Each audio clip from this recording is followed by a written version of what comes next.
Bullitt County Jail inmate escaped and was found dead. WDRB investigates what happened. Valerie Chin and photojournalist Darius Bowie and Stuart Hammer uncover what a corrections officer is accused of doing while the inmate was on the run. Chastity Spencer fell in love kind of quickly, was an inmate at the Bullitt County Detention Center back in jail from a bench warrant and had been charged with promoting contraband. She escaped in late February and was found dead a month later. She's gone, so in her memory, maybe I could protect somebody else. Now her boyfriend James, who doesn't want to show his face, says he wants to protect other inmates. I just want to expose this corruption. After she died and I went through my, my grief process, with her, because of her death, I kind of thought about it and went through her messages. And what he saw in those messages shocked him. This was inappropriate. This is wrong. If he's doing that with her, then, maybe he's doing it with somebody else too. WDRB obtained all of the messages, including sexting, messages between Spencer and Bullitt County Corrections Officer Will Smith. She says, send me some pics then. He says, how many? And she says, as many as you want. He sends his private pics. These documents say on February 28th, Spencer was released from the jail to work here at the Little Caesars Pizza in Shepherdsville. She was supposed to work from 2 o'clock to 9 o'clock, but instead walked off the job. She was there at work. She was doing a good job. We had a couple inmates that were working there, all doing a good job. To my knowledge, she said she needed to step out front for something, and a guy I believe to be her boyfriend picked her up and they left. One day she called me and she was like, I don't want to do this anymore. And I told her this probably isn't a good idea, but I do miss you. And we decided that she would come and, come stay with me. So I arranged for her to get a ride to my apartment. She left, and left like she escaped from jail and came to my place. The next morning, a knock at the door. 8:30, 9 a.m. that next morning, the police were at my door looking for her. So. And what did you tell them? So we did not say anything. We did not answer the door, and they knocked for 20 minutes, banged on my windows, went to the back, banged on the windows, and eventually left.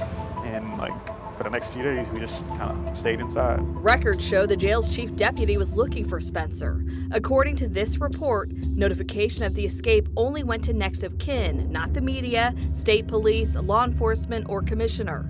Spencer was on the run for a month. During that time, she kept getting messages from Corrections Officer Smith. And he says, you miss talking to me? And she says, yeah, I do. He says, I do too. I miss your sexy ass. If I would have picked you up, what could we have done? And she says, send me money for this phone and I'll call you and tell you. At times, Spencer even questioned Smith about why he was messaging her. He wasn't just contacting her just to try to find her. He was contacting her sexually. Why did you decide to come forward with this information?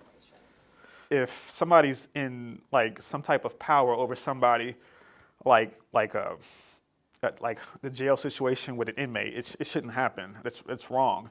And if, that's corruption. WDRB started asking the jail about Smith in May. 2 months later, the jail's attorney now says Smith is no longer employed at the jail, but won't say why. Hi, I'm looking for Will. So we called Smith. This is Valerie Chin with WDRB. He says he was just fired this month, but wasn't told why. You were a lieutenant, okay. Is that surprising that they fired you? No, I would do the same thing if there was in their shoes. Smith says he thinks the messages had something to do with his firing. Why were you texting her messages while she was on the run? I don't know. It was one time. But messages show it wasn't just one time. He texted Spencer on 10 different days while she was on the run. March 4th, 6th, 10th, 11th, 12th, 13th, 14th, 19th, 22nd, and 23rd. So back to why were you messaging her when you knew police were looking for her? I do not know. And then in the messages, you asked her to take some pictures, and then you took a picture of your private area and sent it to her? I don't recall. Do you think it was inappropriate for you to be messaging an inmate who was on the run? I mean, yeah. The jail's attorney says KSP is investigating and it is an active investigation. James says he just wants justice for Spencer. He says while she was at his house, she used his Cash App to contact a former drug dealer, and those drugs led to an overdose on March 31st. I could tell she was gone. Like, even though I know she was gone, I still tried to give her CPR. As for the messages, You never gave her any money, but you did tell her you were going to pawn your gun to help her. Why did you want to help her? I was playing along with her games. Do you regret anything that happened that led to your firing? Everyone's gonna regret things they do. Is there anything that you wish you would have changed or anything that you regret happened after she escaped? It's kind of difficult for me to talk about, but I regret helping her, just use, pretty much. I mean, because it was, it was my money that ultimately, helped her to, overdose. So if I could take anything back, I wish I would have told her, no, you have to just stay in jail, and because she would still be alive today. KSP tells WDRB it was given the findings of an administrative investigation conducted by the Bullitt County Detention Center on a former employee to review if any criminal activity had occurred. KSP is currently consulting with the Bullitt County Commonwealth Attorney's Office on potential criminal charges. I think it's a shame. She seemed as though she was trying to do good. She seemed like she wanted to get out of jail and turn life around. Valerie Chin, WDRB News.